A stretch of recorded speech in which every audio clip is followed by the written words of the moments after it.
കർത്താവിൻ്റെ നാമം വാഴ്ത്തപ്പെടുമാറാകട്ടെ. ഈ തലമുറയിൽ ദൈവഹിതം നിവർത്തിക്കുക എന്ന ലക്ഷ്യത്തോടെ പ്രവർത്തിച്ചു വരുന്ന ബരാക്ക ഇൻ്റർനാഷണൽ മിനിസ്ട്രീസിൻ്റെ ദി വേർഡ് ഓഫ് ട്രൂത്ത് എന്ന വേദ പഠന പരമ്പരയിലേക്ക് നിങ്ങളെ ഏവരെയും ഹാർദവമായി സ്വാഗതം ചെയ്യുന്നു. കഴിഞ്ഞ നാളുകളിൽ ഈ പ്രവർത്തന മുഖാന്തരം അനേകരുടെ ആത്മീയ ജീവിതത്തിന് ഉന്നമനം ലഭിച്ചിട്ടുണ്ട് എന്നുള്ളത് ഞങ്ങൾ മനസ്സിലാക്കുന്ന ഒരു വസ്തുതയാണ്. അനേകരുടെ പ്രാർത്ഥനാ വിഷയങ്ങളിൽ നിന്ന് പ്രാർത്ഥിപ്പാനും അനേകരുടെ ആത്മീയമായിട്ടുള്ള ചോദ്യങ്ങൾക്ക് ഉത്തരം പറഞ്ഞു കൊടുക്കുവാനും അത് അവരുടെ ആത്മീയ ജീവിതത്തിന് വളർച്ചയ്ക്ക് നിദാനമായി തീർന്നു എന്നുള്ളതും ഞങ്ങൾ മനസ്സിലാക്കുന്നു.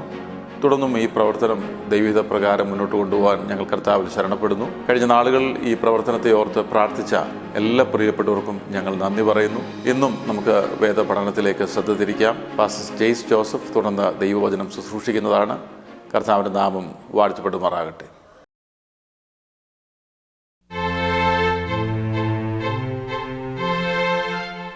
ബരാക്ക ഇൻ്റർനാഷണൽ മിനിസ്ട്രീസിൻ്റെ വേർഡ് ഓഫ് ട്രൂത്ത് പ്രോഗ്രാമിലേക്ക് ഒരിക്കൽ കൂടി നിങ്ങളെ സ്വാഗതം ചെയ്യുന്നു.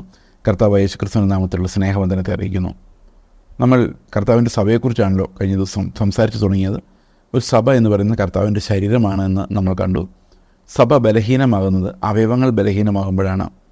നമുക്കറിയാം, ഒരു ശരീരം ആരോഗ്യമുള്ളതായിരിക്കണമെങ്കിൽ അതിൻ്റെ എല്ലാ അവയവങ്ങളും ആരോഗ്യമുള്ളതായിരിക്കണം.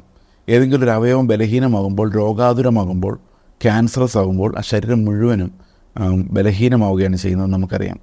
അതുപോലെ തന്നെ ഒരു സഭയിൽ ഒരവയവം ബലഹീനമാണെങ്കിൽ, അതായത് ആ അവയവത്തിന് ഫങ്ഷൻ ചെയ്യാൻ പറ്റുന്നില്ലെങ്കിൽ, ആ അവയവത്തിൻ്റെ കൃപാവരങ്ങൾ ഉപയോഗിക്കാൻ പറ്റുന്നില്ലെങ്കിൽ, ആ ഒരു കാര്യം തന്നെ ആ ശരീരത്തെ മുഴുവൻ ദുർബലമാക്കും എന്നുള്ളതാണ്. അപ്പോൾ ദൈവത്തിൻ്റെ സഭ എന്ന് പറയുമ്പോൾ എല്ലാ അവയവങ്ങളും ഫങ്ഷൻ ചെയ്യുകയും അതതിൻ്റെ സ്ഥാനത്ത് തലയിൽ നിന്ന് പ്രാപിക്കുകയും പരസ്പര സ്നേഹത്തോടെ സഹോദരത്വത്തോടെ ഇത് ഒന്നായി നിലനിർത്തി കൊണ്ടുപോവുകയും വേണ്ടത് ആവശ്യമാണ്. അപ്പോൾ നമ്മൾ പ്രധാനമായിട്ടും കണ്ടത് ഒരു സഭയുടെ അവയവങ്ങളെല്ലാം നമ്മൾ 1 കൊരിന്ത്യർ ലേഖനം 12-ാം അധ്യായത്തിൽ കാണുന്ന പോലെ അവർക്ക് കർത്താവിൽ നിന്ന് ലഭിച്ച കൃപാവരങ്ങളെ വെച്ച് ശുശ്രൂഷിക്കുകയും ആ കൃപാവരങ്ങളെ സഭയിൽ ഉപയോഗിക്കുകയും വേണമെന്ന് നമുക്ക് ഈ വാക്യങ്ങളിൽ നിന്ന് മനസ്സിലാക്കാം. അതുപോലെ തന്നെ നമ്മൾ കണ്ട ഒരു പ്രധാനപ്പെട്ട കാര്യം, ഒരു സഭയെ യഥാർത്ഥ സഭയാക്കി മാറ്റുന്നത് right preaching of the word, അതായത് ദൈവവചനത്തിൻ്റെ ശരിക്കുള്ള പ്രഘോഷണം, ക്രിസ്തുവിലേക്ക് എത്തിക്കുന്ന രീതിയിലുള്ള പ്രഘോഷണം. അതാണ് ഈ ശരിയായ പ്രഘോഷണം എന്ന് പറയുന്നത്. വചനം ക്രിസ്തുവാണ്. നമ്മളെപ്പോൾ വചനം സംസാരിക്കുമ്പോഴും ക്രിസ്തു ആരെന്ന് വെളിപ്പെടുത്തുവാൻ, പഴയ നിയമത്തിൽ നിന്നായാലും പുതിയ നിയമത്തിൽ നിന്നായാലും, പഴയ നിയമം യഹൂദന്മാർ വായിച്ചതുപോലെയല്ല, ഒരു മോറൽ തിയോളജി ഉണ്ടാകാൻ വേണ്ടിയല്ല, യേശു ക്രിസ്തുവിനെ വെളിപ്പെടുത്താൻ വേണ്ടിയാണ് നമ്മൾ പഴയ നിയമവും പുതിയ നിയമവും എല്ലാം ഉപയോഗിക്കുന്നത്.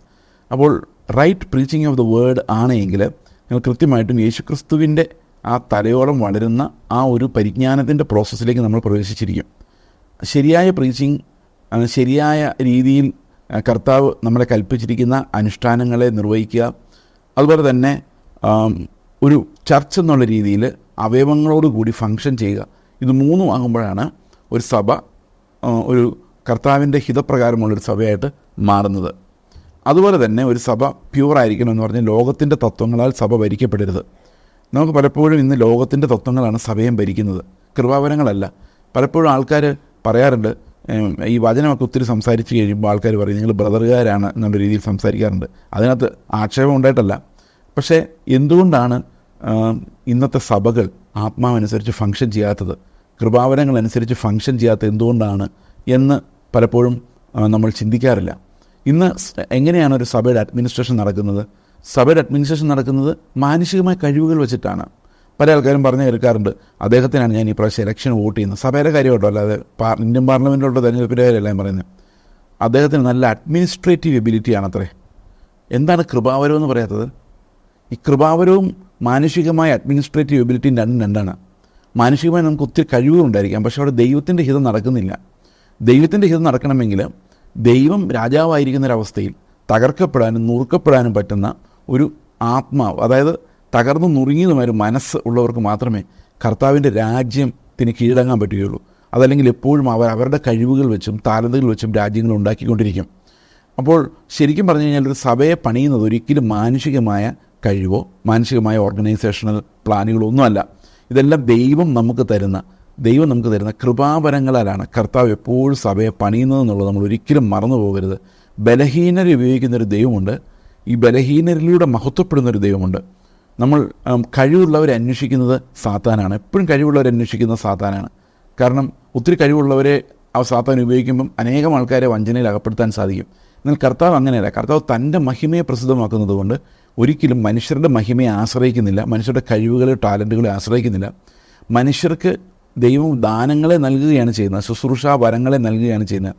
ഇന്ന് പെന്തക്കോസ്റ്റ് ചർച്ചുകളിൽ ഈ പെന്തക്കോസ്റ്റ് എന്നുള്ള പേര് തന്നെ പ്രയോഗിക്കുന്നത് ശരിയല്ല എന്ന് എനിക്ക് പലപ്പോഴും തോന്നിയിട്ടുണ്ട്. യാതൊരു കൃപാവരങ്ങളും ഉപയോഗിക്കാത്ത, അന്യഭാഷ എന്നുള്ളതല്ലാതെ ഒരു കൃപാവരങ്ങളും ഉപയോഗിക്കാത്ത എല്ലാ ശുശ്രൂഷകളും മാനുഷികമായ രീതിയിൽ ചെയ്തു പോരുന്ന ഒരവസ്ഥയാണ് നമ്മൾ കാണുന്നത്. അത് വളരെ വേദനാജനകമാണെന്ന് മാത്രമല്ല, സഭയുടെ ആത്മാവ് എടുത്തു കളയുന്ന രീതിയിലുള്ള ഒരു പരിപാടി കൂടിയാണ്. അതുകൊണ്ട് പ്രിയ സഹോദരങ്ങളെ, ഒരു സഭയിൽ ദൈവത്തിൻ്റെ ആത്മാവ് പ്രവർത്തിക്കണം. അത് ഒരാളിലൂടെ മാത്രമാണ് നിങ്ങളുടെ സഭയിൽ പ്രവർത്തിക്കുന്നതെങ്കിൽ, ഒരവയവം മാത്രം ഫങ്ഷൻ ചെയ്യുന്ന ഒരു ഏജൻസിയാണത്.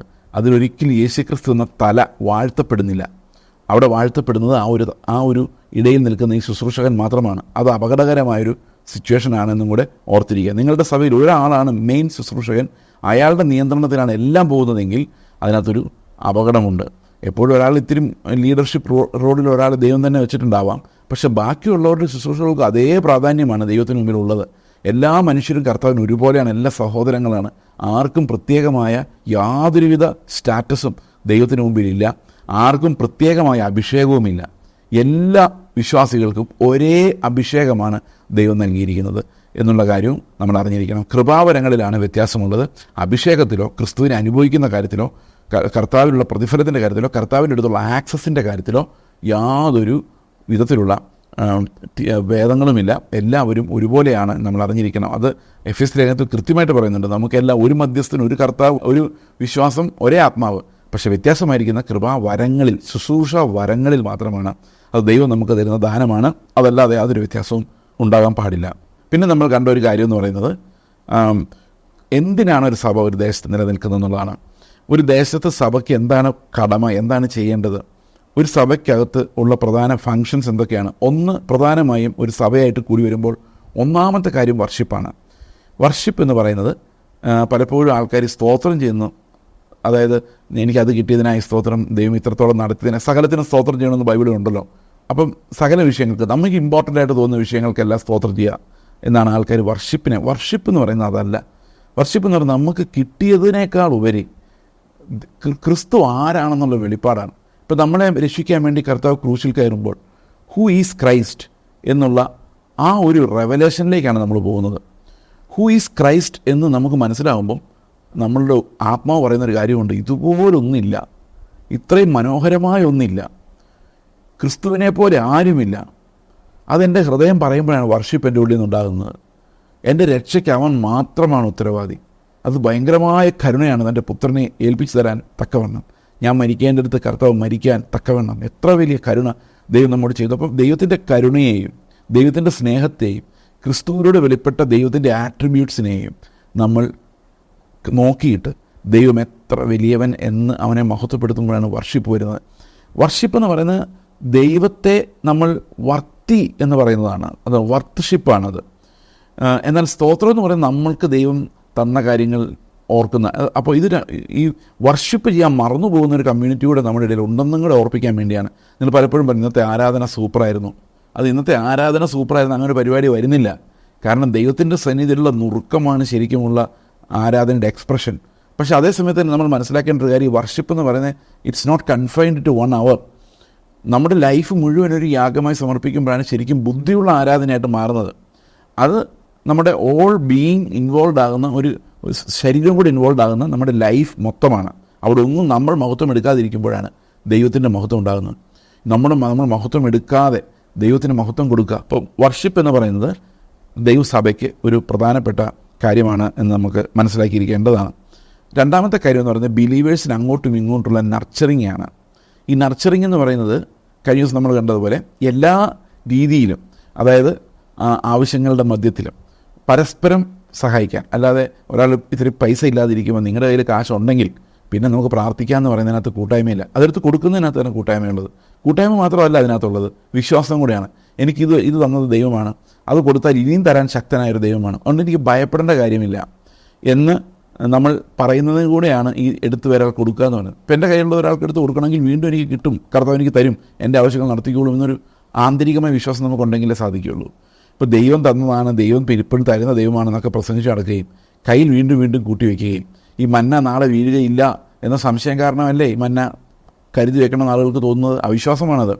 അപ്പോൾ ദൈവം നമുക്ക് തന്നോളും എന്ന് ബോധ്യമുണ്ടെങ്കിൽ നമുക്ക് എടുത്തു കൊടുക്കാൻ മടിയുണ്ടാവുകയില്ല എന്നും കൂടെ. അപ്പോൾ നർച്ചറിങ് എന്ന് പറയുന്നത് സ്പിരിച്വൽ നർച്ചറിങ് മാത്രമല്ല, പരസ്പരമുള്ള പങ്കുവെക്കൽ കൂടിയാണ് എന്ന് ആദിമ സഭയുടെ ജീവിതം നമുക്ക് കാണിച്ചു തരുന്നു. മൂന്നാമത്തെ കാര്യം എന്ന് പറയുന്നത് ഇവാഞ്ചലിസം ആണ്. അത് കരുണയുടെ ശുശ്രൂഷയാണ്. നമ്മൾ നശിച്ചു പോകുന്ന ആൾക്കാരോട് നമുക്ക് തോന്നുന്ന, ദൈവത്തിന് തോന്നുന്ന കരുണയിൽ നമുക്കും കൂടെ ആ തോന്നൽ, നമുക്കും ആ ഭാരം ഉണ്ടാകുന്നതാണ് ഇവാഞ്ചലിസത്തിൻ്റെ ആരംഭം. ലോകത്തിൽ എല്ലായിടത്തും കർത്താവിനെ അറിയാത്ത ജനങ്ങളുടെ ഇടയിലേക്ക് എത്താനുള്ള ഒരു വിളി ഓരോ സഭയ്ക്കുമുണ്ട്. ഇന്ന് സഭയുടെ പണം മുഴുവൻ ചിലവാകുന്നത് സഭ കെട്ടിടങ്ങൾ പണിയാനാണ്. എത്ര മനോഹരമായ കെട്ടിടങ്ങളാണ് പണിയുന്നത്. പക്ഷേ മിഷനിലേക്ക് അത് പോകാൻ, അതായത് ഞങ്ങൾക്ക് ഈ കെട്ടിടം വേണ്ട, കർത്താവ് വരാറായി, ഞങ്ങൾ പോകാറായി, ഞങ്ങൾക്ക് ഈ വലിയ വലിയ കാര്യങ്ങളൊന്നും ഉണ്ടാക്കാൻ താല്പര്യമില്ല. ഞങ്ങളെ സംബന്ധിച്ച് കർത്താവിൻ്റെ വചനം എല്ലാ കോർണറിലും, ഭൂമിയുടെ എല്ലാ കോർണറിലും, ലോകത്തിൻ്റെ എല്ലാ കോർണറിലും എത്തണം. അതിന് ഞങ്ങളുടെ ആളുകളും ഞങ്ങളുടെ സമ്പത്തും ഞങ്ങളുടെ പ്രാർത്ഥനകളും ഞങ്ങളുടെ ശുശ്രൂഷകളും എല്ലാം യേശുക്രിസ്തുവിൻ്റെ നാമത്തെ പ്രസിദ്ധമാക്കുവാൻ ഉപയോഗിക്കണം എന്നൊരു സഭയ്ക്ക് തോന്നണം.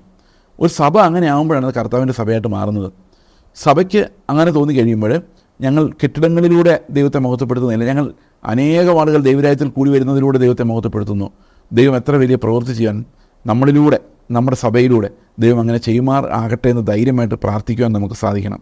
മിഷണറിമാരെ വിടുവാനും പ്രാർത്ഥിക്കുവാനും നമ്മളായിട്ട് പോകുവാനും എല്ലാം ഉള്ള ധൈര്യം നമുക്ക് ഉണ്ടായിരിക്കണം എന്നുള്ളതാണ്. അപ്പം വർഷിപ്പ് ദൈവത്തോട് നമ്മൾ പറയുക മാത്രമല്ല, പരസ്പരമുള്ള നർച്ചറിങ് മാത്രമല്ല, വെളിയിലുള്ളവരോടുള്ള ഒരു ശുശ്രൂഷ കൂടെ സഭയ്ക്കുണ്ട് എന്ന് നമ്മൾ കഴിഞ്ഞ ദിവസം ചുരുക്കമായിട്ട് കാണാനിടയായി. ഇന്ന് സഭകൾക്ക് മിഷനെ സപ്പോർട്ട് ചെയ്യാൻ പറ്റാത്തതുകൊണ്ടും മിഷൻ നടത്താൻ പറ്റാത്തതുകൊണ്ടും ഈ മിഷനെല്ലാം ഇപ്പം മിഷൻ ഏജൻസീസാണ് നടത്തുന്നത്. സംഘടനകളായി രജിസ്റ്റർ ചെയ്ത് അവർ നടത്തുകയാണ്. അതിനകത്ത് ഒത്തിരി അപകടങ്ങളുണ്ട്. ഈ സംഘടനകളായി രജിസ്റ്റർ ചെയ്ത് നടത്തി കഴിയുമ്പോൾ അതിനൊരു central board office, strategic management, ഇങ്ങനെ അനേകം കാര്യങ്ങൾ അതിനകത്ത് വരും. അത് എക്സ്ട്രാ ബിബ്ലിക്കൽ അതോറിറ്റി ഓരോ സഭകളുടെയും മുകളിൽ, ഓരോ ലോക്കൽ സഭകളുടെയും മുകളിൽ ഉണ്ടാക്കുകയാണ്. പലപ്പോഴും ഒരു ലോക്കൽ സഭ, ഒരു മിഷൻ സംഘടന സ്റ്റാർട്ട് ചെയ്യുന്ന ലോക്കൽ സഭയുടെ ഓണർഷിപ്പ് ആ മിഷൻ സംഘടനയ്ക്കാണ്. അതിന് അർത്ഥം എന്താണെന്ന് വെച്ച് കഴിഞ്ഞാൽ യേശുക്രിസ്തുവിൻ്റെ ശരീരം ആകുന്ന സഭ, ആ സഭയെ നിയന്ത്രിക്കുന്നത് വെളിയിലുള്ള, ആ സഭയ്ക്ക് വെളിയിലുള്ള, ആ സഭയുടെ ഭാഗമല്ലാത്ത ആളുകളാണ്. അത് വളരെ തെറ്റായിട്ടുള്ളൊരു കാര്യമാണ്. ഓരോ ലോക്കൽ സഭയ്ക്കും ആ ലോക്കൽ സഭയുടെ ഒരു പരമാധികാരമുണ്ട്. ഉപദേശരൂപം കൃത്യമാണോ എന്ന് മാത്രമാണ് ആ മിഷണറി അല്ലെങ്കിൽ ആ ടീച്ചർ നോക്കേണ്ടത്. അതിനുവേണ്ടിയാണ് ടീച്ചറോടുള്ളത്. അപ്പോസ്തലിക ഉപദേശം അവിടെ സ്ഥാപിക്കാൻ വേണ്ടി, ആ സഭയിൽ സ്ഥാപിക്കാൻ വേണ്ടി, അവിടുന്ന് കൃപാവരമുള്ളവരെ എഴുന്നേൽപ്പിക്കാൻ വേണ്ടി ആ സഭ അവരെ ഏൽപ്പിച്ചിട്ട് അടുത്ത സ്ഥലത്തേക്ക് പോകാനൊരു മിഷണറിക്ക് സാധിക്കണം. ഇതിൻ്റെ ഓണർഷിപ്പ് ആർക്കാണ്? ഏത് സംഘടനയുടെ ചർച്ചാണ്? ഇങ്ങനെ ഒരു സംഘടനയുടെ ചർച്ച്, ആളുകളുടെ ചർച്ച്, ഇതൊന്നും ബൈബിളിലുള്ള കാര്യമല്ല. അതുകൊണ്ടാണ് ഇത്തരം ഡീനോമിനേഷൻസ് ഇവിടെ ഉണ്ടാകുന്നത്. ഈ ഡീനോമിനേഷൻസിൻ്റെ അതിപ്രസരം നമുക്ക് എന്താ പറയുന്നത്, ഓരോ ലോക്കൽ സഭയ്ക്കും അതിന് സ്വാതന്ത്ര്യം ഉണ്ടെങ്കിൽ ഈ ഡീനോമിനേഷണൽ പവർ അത്ര ഉണ്ടാവുകയില്ല. ഈ ഇലക്ഷൻസിൻ്റെ ഒന്നും ബഹളം വരികയില്ല. ഓക്കെ, പക്ഷേ ഉപദേശ രൂപം ഇല്ലാത്തതുകൊണ്ട് എന്താ ഉപദേശിക്കുന്ന ആർക്കും ഒരു ഗ്യാരണ്ടി ഇല്ല. ഒരാൾ സ്റ്റേജിലോട്ട് കയറി കഴിഞ്ഞാൽ, ഒരു പാസ്റ്റർ സ്റ്റേജിലോട്ട് കയറി കഴിഞ്ഞാൽ അയാൾ എന്ത് പഠിപ്പിക്കുമെന്ന് ഒരു പിടിയും ഇല്ലാത്തതുകൊണ്ട് ഈ സംഘടനയായിട്ടെങ്കിലും നിൽക്കുന്നു എന്നുള്ളത് ഒരു കോംപ്രമൈസ് ആയിട്ട് വേണമെങ്കിൽ നമുക്ക് ചിന്തിക്കാം. ഓക്കെ, ഇനി നമ്മൾ പ്രധാനമായിട്ടും കാണാൻ പോകുന്ന ഒരു സഭ ചെയ്യുന്ന 2 അനുഷ്ഠാനങ്ങളെക്കുറിച്ചാണ്. സ്നാനവും കർത്തൃമേശയും അപ്പം നുറുക്കലും. ഇത് രണ്ടും എങ്ങനെയാണ് ഒരു സഭ നിർവഹിക്കേണ്ടത് എന്നുള്ളതിനെക്കുറിച്ച് വേദപുസ്തകം കൃത്യമായ മാനദണ്ഡങ്ങൾ നമുക്ക് തരുന്നുണ്ട്. ഇന്ന് ഏറ്റവും കൂടുതൽ തർക്കമുള്ള, അതായത് വീണ്ടും ജനിച്ച വിശ്വാസികളുടെ ഒരു വലിയൊരു തർക്ക വിഷയമായിരുന്നു സ്നാനം എപ്പോൾ എന്നുള്ളത്. അതുപോലെ അപ്പം നുറുക്കലിനെ കുറിച്ചുള്ള ചോദ്യങ്ങൾ. ഇത് വീണ്ടും ജനനത്തിൽ വിശ്വസിക്കുന്ന ഇവാഞ്ചലിക്കൽ ചർച്ചുകൾ ലോകം മുഴുവനുള്ള ഒരു ഡിവിഷനാണ്. പ്രിയ സഹോദരങ്ങളെ, അനേകം സഭകൾ, നല്ല ഉപദേശമുള്ള സഭകൾ ശിശുസ്നാനം അനുഷ്ഠിക്കുന്നവരുണ്ട്. അതുപോലെ തന്നെ അപ്പം നുറുക്കുന്ന കാര്യത്തിലും ഇതുപോലെ വ്യത്യസ്തമായ വ്യൂ പോയിൻ്റ് ഉള്ളവരുണ്ട്. എന്നാൽ ശരിക്കും വേദപുസ്തകം സ്നാനം എന്നതുകൊണ്ട് ഉദ്ദേശിക്കുന്നത് എന്താണെന്ന് റോമാലേഖനം 6-ാം അധ്യായം 1 മുതൽ 11 വരെയുള്ള വാക്യങ്ങൾ പറയുന്നു. അത് യേശുക്രിസ്തുവിൻ്റെ മരണത്തോടും പുനരുത്ഥാനത്തോടും ഏകീഭവിക്കുന്നതിന് വേണ്ടിയാണ്. ആ ഏകീഭാവം വെള്ളം കൊണ്ടല്ല ഉണ്ടാകുന്നത്, വിശ്വാസം കൊണ്ടാണ് ഉണ്ടാകുന്നത്. അപ്പോൾ ശരിക്കും സ്നാനത്തിന് ഒരേ ഒരു റിക്വയർമെൻ്റ് എന്ന് പറയുന്നത് യേശുക്രിസ്തുവിൻ്റെ മരണ പുനരുത്ഥാനങ്ങളിൽ ഞാനും പങ്കാളിയാകണം. അവൻ്റെ മരണത്തിൽ എന്നെ ദൈവം ഉൾപ്പെടുത്തിയിരുന്നു, എനിക്ക് വേണ്ടിയായിരുന്നു അത് എന്നുള്ള ഫെയ്ത്താണ് അവിടെ ആ സ്നാനത്തെ വിശദീകരിക്കുന്നത്. അല്ലാതെ നിങ്ങൾ 100 പ്രാവശ്യം വെള്ളത്തിൽ മുങ്ങിയാലും വെള്ളം തളിച്ചാലും അതിനകത്ത് ഫെയ്ത്ത് എന്ന് പറയുന്നൊരു കാര്യമില്ലാത്തതുകൊണ്ട് അതിന് യാതൊരു വാല്യൂവുമില്ല. വാല്യൂ ഉണ്ടാകണമെങ്കിൽ അവിടെ ഫെയ്ത്ത് ഉണ്ടാകണം. അപ്പോൾ ഫെയ്ത്ത് ഉണ്ടെങ്കിൽ മാത്രമേ ഈ വെള്ളത്തിലിറങ്ങുന്നതിനെ യേശുക്രിസ്തുവിൻ്റെ മരണത്തോടും പുനരുത്ഥാനത്തോടും ഏകീഭവിക്കുന്ന ഒരു പരിപാടിയായിട്ട് നമുക്ക് കാണാൻ കഴിയുകയുള്ളൂ. അപ്പോൾ ശരിക്കും അവിടെ എപ്പോൾ സ്നാനപ്പെടണം എന്നുള്ളതിനേക്കാളും വിശ്വാസം ഒരു ആളിൽ ഉണ്ടായിട്ടുണ്ടോ എന്നുള്ളതാണ്. ഇതിനോട് ഐഡൻറ്റിഫൈ ചെയ്യാൻ, യേശുക്രിസ്തുവിൻ്റെ മരണ പുനരുത്ഥാനങ്ങളോട് ഐഡൻറ്റിഫൈ ചെയ്യുവാനുള്ള വിശ്വാസം ഒരാൾക്കുണ്ടായിട്ടുണ്ടോ, അതേത് പ്രായമെന്നുള്ളതല്ല, വിശ്വസിക്കുന്നത് എപ്പോൾ എന്നുള്ളതാണ് ചോദ്യം. അതേസമയത്ത് കുഞ്ഞുങ്ങളെ സ്നാനപ്പെടുത്തുമ്പോഴുള്ള പ്രോബ്ലം, ഇവർ പ്രധാനമായിട്ട് കുഞ്ഞുങ്ങളെ സ്നാനപ്പെടുത്തുന്ന റീസൺ എന്ന് പറയുന്നത്, ഈ കൊച്ചു കുഞ്ഞുങ്ങൾ 2 കൺസേൺസ് ആണ് അന്ന് സഭയ്ക്ക് ഉണ്ടായിരുന്നത്. ഈ റിഫോർമേഷൻ്റെ കാലത്തിന് ശേഷം എന്തുകൊണ്ട് വിശ്വാസ സ്നാനം അവർ സ്വീകരിച്ചില്ല എന്ന് ചോദിച്ചു കഴിഞ്ഞാൽ അതിൽ പ്രധാനമായിട്ട് 2 ചിന്തകളാണ് അവർക്കുണ്ടായിരുന്നതെന്ന് ഞാൻ ചിന്തിക്കുന്നു. ഒന്ന്, വളരെ ചെറുപ്പത്തിലെ കുഞ്ഞുങ്ങൾ മരിച്ചു പോയാൽ അവർ കർത്താവ് പറഞ്ഞൊരു കാര്യം കിട്ടാതെ മരിക്കും, അവരുടെ ഭാവി എന്താകും എന്ന് ആദിമകാലത്ത് സഭകൾ ചിന്തിച്ചു പോന്നിരുന്നു. അതുകൊണ്ട് എത്രയും പെട്ടെന്ന് മാമോദിസ കൊടുക്കാം എന്ന് അവർ തീരുമാനിച്ചു. അതുപോലെ തന്നെ എന്നാൽ റീഫോംഡ് ചർച്ചിലേക്ക്, അതായത് കൃപയാൽ വീണ്ടും വിശ്വസിക്കുന്ന സഭകളിലേക്ക് വരുമ്പോഴും ഈ കൃപയാലുള്ള വീണ്ടും ജനനം ഒരാൾ അനുഭവിക്കുന്നതിന് മുൻപ് തന്നെ അവർ ഈ സ്നാനം കൊടുക്കുന്നതിൻ്റെ ഒരു റീസണായിട്ട് ഞാൻ മനസ്സിലാക്കുന്നത് ഈ കുഞ്ഞുങ്ങളെ സഭയിൽ ഉൾപ്പെടുത്താതിരിക്കാൻ കഴിയില്ല എന്നുള്ളത് കൊണ്ടാണ്. കുഞ്ഞുങ്ങൾ സഭയുടെ ഭാഗമാണ്. ഇപ്പോൾ സഭയിലേക്ക് ചേരുമ്പോൾ കുഞ്ഞുങ്ങളെ മാറ്റി നിർത്തി ബാക്കിയുള്ളവർ സ്നാനപ്പെട്ട വിശ്വാസികളും കുഞ്ഞുങ്ങൾ സ്നാനപ്പെടാത്തവർ അങ്ങനൊരു വേർതിരിവ് വെക്കേണ്ടതില്ല.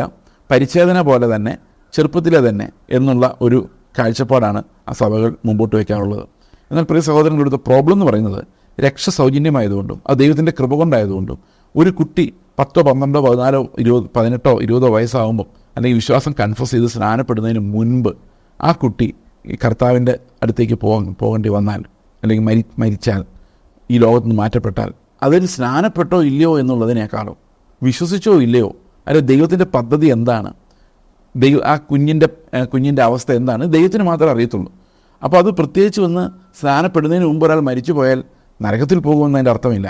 അതിൻ്റെ ടൈം ആകുന്നവരെ, അതിന് അവസരം ഉണ്ടാകുന്നത് വരെ നിഷേധിക്കുന്നവരുടെ കാര്യമല്ല ഞാൻ പറയുന്നത്. ഇപ്പോൾ ഒരു 11, 12, 14 വയസ്സുള്ള ഒരു കുട്ടി സ്നാനപ്പെട്ടിട്ടില്ല, വിശ്വസിച്ചു, സ്നാനത്തിന് മുമ്പ് മരിച്ചു പോയാൽ ശരിക്കും ആ സ്നാനപ്പെട്ടോ എന്നുള്ള ചോദ്യത്തെക്കാളും കർത്താവിന് വേണ്ടി ഉള്ള സമർപ്പണം, ആ വിശ്വാസത്തിലേക്ക് ആ കുട്ടി വന്നോ എന്നുള്ളതാണ് പ്രധാനപ്പെട്ട ചോദ്യം.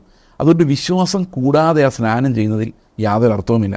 വിശ്വസിച്ച് സ്നാനപ്പെടുമ്പോൾ എന്താ സംഭവിക്കുന്നത്, അതിനു മുമ്പുള്ള രക്ഷയെക്കുറിച്ച് നമ്മൾ അറിയേണ്ട കാര്യമേ ഇല്ല.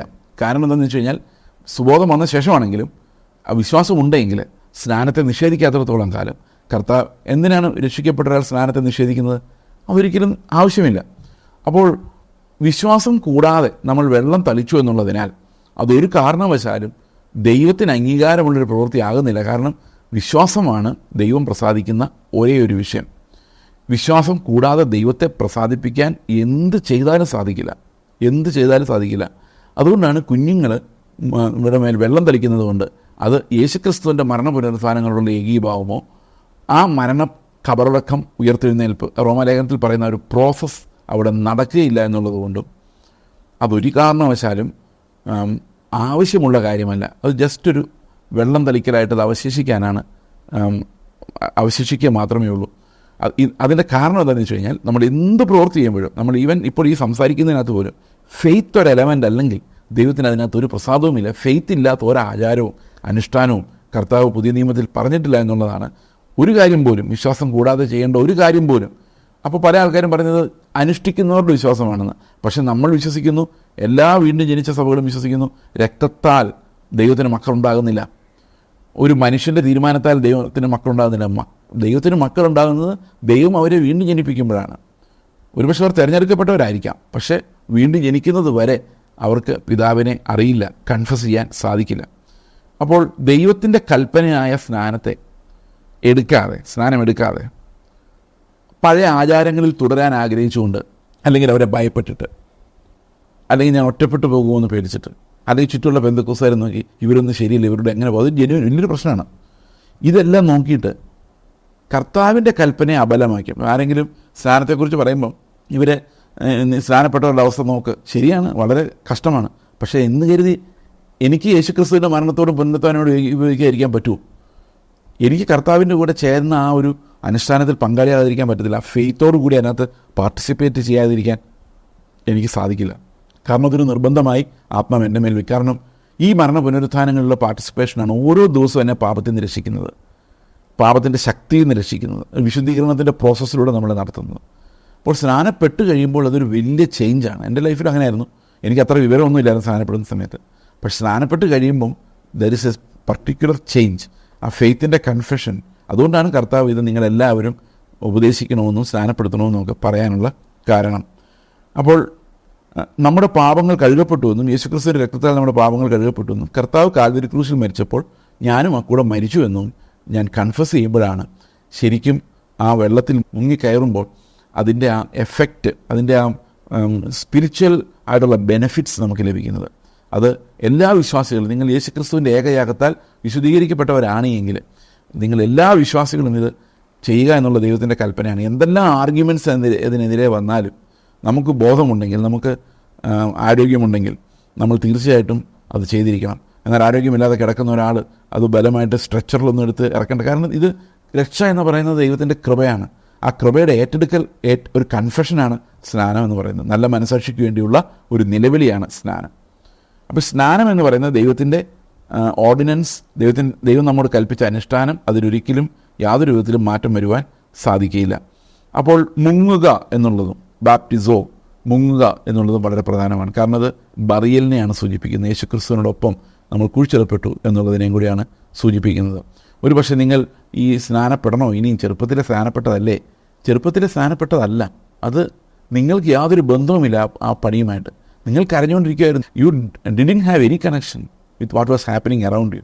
അപ്പോൾ അതിനകത്ത് ഞാൻ സ്നാനപ്പെട്ടതല്ലേ എന്ന് പറയുന്നതിനകത്ത് യാതൊരു കാര്യവുമില്ല. You didn't do anything.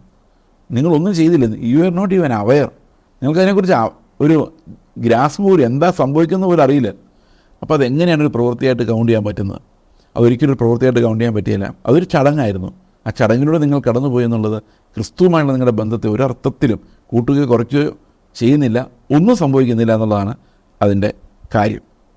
Okay, അപ്പോൾ ഇതാണ് അപ്പോൾ ഞാൻ നേരത്തെ നിങ്ങളോട് പറഞ്ഞു, റൈറ്റ് ചർച്ച്, ഒരു ശരിയായ ചർച്ച് എന്ന് പറയുന്നത് സൗണ്ട് ഡോക്ട്രിൻ പഠിപ്പിക്കുക മാത്രമല്ല, ദൈവം നമ്മോട് കൽപ്പിച്ച അനുഷ്ഠാനങ്ങളെ അത് കൃത്യമായി വേദപുസ്തകത്തിൽ പറഞ്ഞിരിക്കുന്ന പോലെ തന്നെ അനുഷ്ഠിക്കുകയും ചെയ്യണം എന്നുള്ളതാണ് രണ്ടാമത് നമ്മൾ പറഞ്ഞ കാര്യം.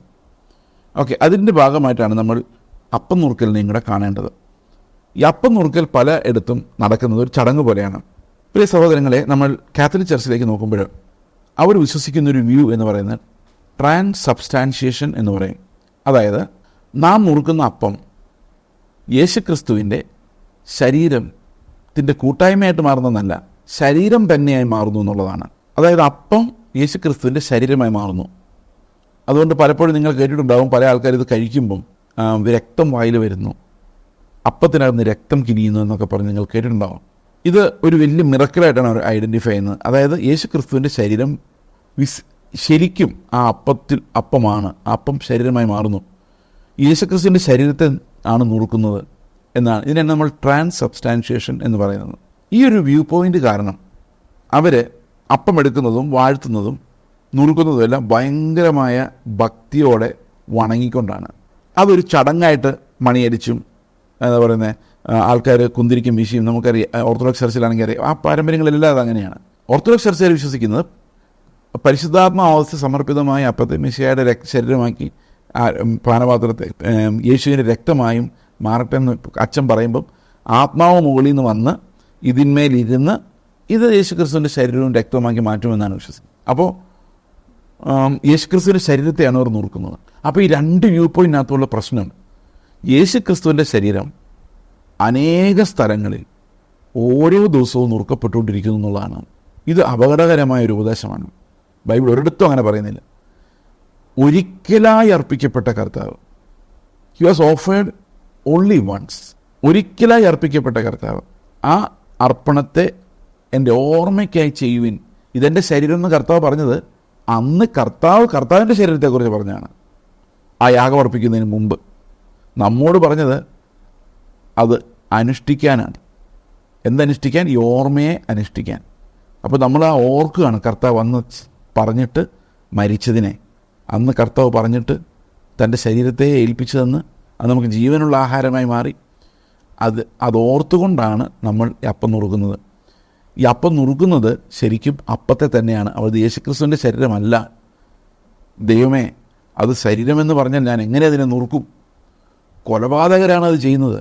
ശരിക്കും കാൽവരി കൊലക്കളത്തിൽ എനിക്ക് യേശുക്രിസ്തുവിൻ്റെ ശരീരത്തെ അറക്കാനുള്ള നിയോഗമില്ല, അത് കർത്താവ് തന്നെയാണ് ചെയ്തത്. അപ്പം ഇവരുടെ തിയോളജി പറയുന്നത് എന്താണെന്ന് വെച്ച് കഴിഞ്ഞാൽ, അത് ഞങ്ങളുടെ അച്ഛന്മാർ കാപ്പായിട്ട് വരുമ്പോൾ യേശുക്രിസ്തുവിൻ്റെ പ്രതിനിധിയാണ്. ബൈബിളിൽ എവിടെയാണ്? ഇതൊക്കെ സഭ ഉണ്ടാക്കിയെടുത്തതാണ്. അതുകൊണ്ട് പ്രിയ സഹോദരങ്ങളെ, അങ്ങനെ യേശുക്രിസ്തുവിൻ്റെ പ്രതിനിധിയായി അപ്പം നുറുക്കി അത് യേശുക്രിസ്തുവിൻ്റെ ശരീരം നുറുക്കി കൊടുക്കുന്നു എന്ന് വേദപുസ്തകം അനുസരിച്ച് നമുക്ക് പറയാൻ സാധിക്കില്ല. കാരണം വേദപുസ്തകത്തിൽ വളരെ വ്യക്തമായിട്ട് പറയുന്നു, യാഗം ആവർത്തിക്കപ്പെടുന്നില്ല, ഒരിക്കലായി അർപ്പിച്ചു. എബ്രായ ലേഖനം 9-ാം അധ്യായം നമ്മൾ വായിക്കുമ്പോൾ അത് അവിടെ കാണുന്നുണ്ട്, ഒരിക്കലായി. പക്ഷെ നമ്മൾ വീണ്ടും വീണ്ടും അതിൻ്റെ ഓർമ്മ അപ്പം നുറുക്കുമ്പോൾ നമ്മൾ ഓർക്കുന്നത് കർത്താവ് ഒരിക്കലായി നമുക്ക് വേണ്ടി തന്നെത്താൻ നൽകി. ആ രക്ഷ ഓർത്തുകൊണ്ടാണ് നമ്മൾ ആ യേശുവിൻ്റെ ശരീരം നമുക്കായി നുറുക്കപ്പെട്ടതിന് ഓർത്തുകൊണ്ടാണ് നമ്മൾ ആ ഓർമ്മയിലാണ് നടുങ്ങുന്നത്. അപ്പത്തെ നോക്കിയിട്ടല്ല നമ്മൾ ഭയഭക്തി കാണിക്കുന്നത്. കർത്താവ് നമുക്ക് വേണ്ടി മരിച്ചു എന്നുള്ള അതിവിശുദ്ധമായ ഓർമ്മയുടെ മുമ്പിലാണ് നമ്മൾ നടുങ്ങുകയും ഭയത്തോടെ വിറയലോടെ അടുത്ത് ചെല്ലുകയും ചെയ്താൽ നമ്മൾ നിമിത്തമായിരുന്നു എന്നുള്ള തിരിച്ചറിവാണ്. ദൈവം നിങ്ങളെ ഓരോരുത്തരെ സഹായിക്കട്ടെ. നമുക്ക് പ്രാർത്ഥിക്കാം. ഞങ്ങളുടെ സ്വർഗ്ഗസ്ഥ പിതാവേ, ഞങ്ങളുടെ കർത്താവ് ഞങ്ങൾക്ക് വേണ്ടി തന്നെത്താൻ കൊടുത്തു. ആ ശരീരം ഞങ്ങൾക്കായി ഒരിക്കലായി നുറുക്കപ്പെട്ടു. കാലാതീതമായി സംസാരിക്കുന്ന യേശുക്രിസ്തുവിൻ്റെ യാഗം അന്ന് നടന്നത് ഇന്നും ഞങ്ങളോട് സംസാരിച്ചുകൊണ്ടേയിരിക്കുന്നു. കർത്താവെ, ഇന്നും ഞങ്ങളുടെ പാപങ്ങളുടെ പരിഹാരമായി കർത്താവെ അന്ന് അങ്ങ് അനുഭവിച്ച ആ യാഗം തന്നെയാണ് ഞങ്ങൾ അങ്ങയുടെ, അത് നിത്യമായ യാഗമായതിനാൽ കർത്താവ് ഞങ്ങൾ അങ്ങയുടെ മുഖത്തേക്ക് നോക്കുന്നു. ഞങ്ങൾക്ക് എന്നേക്കുമായുള്ള പാപമോചനം തരുവാൻ, ധൈര്യം തരുവാൻ, പ്രത്യാശ തരുവാൻ അത് കാരണമായതിനായിട്ട് സ്തോത്രം. കർത്താവായ യേശുക്രിസ്തുവിൻ്റെ നാമത്തിൽ തന്നെ ആമേൻ.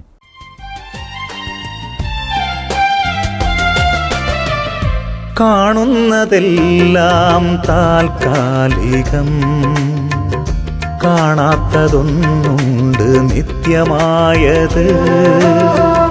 കാണുന്നതെല്ലാം താൽക്കാലികം, കാണാത്തതൊന്നുണ്ട് നിത്യമായത്. പ്രാപിപ്പാനായി ഞാൻ ഓടിടുന്നു, ശക്തി പകരണേ പൊന്നുനാഥ.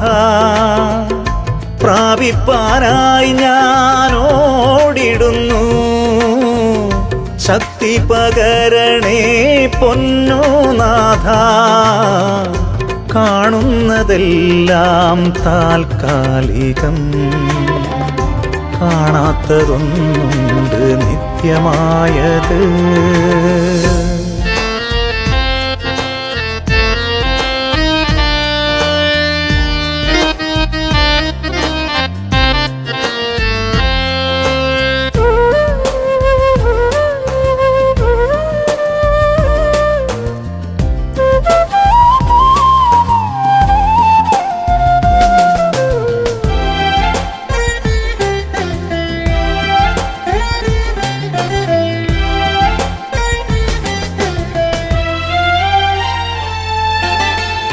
വൈഷമ്യമാകും കുന്നുകളും കൂരിരുൾ മൂടും വേളകളും, വൈഷമ്യമാകും കുന്നുകളും കൂരിരുൾ മൂടും വേളകളും, ഈശാനമൂലൻ പോലാഞ്ഞടിക്കുമ്പോൾ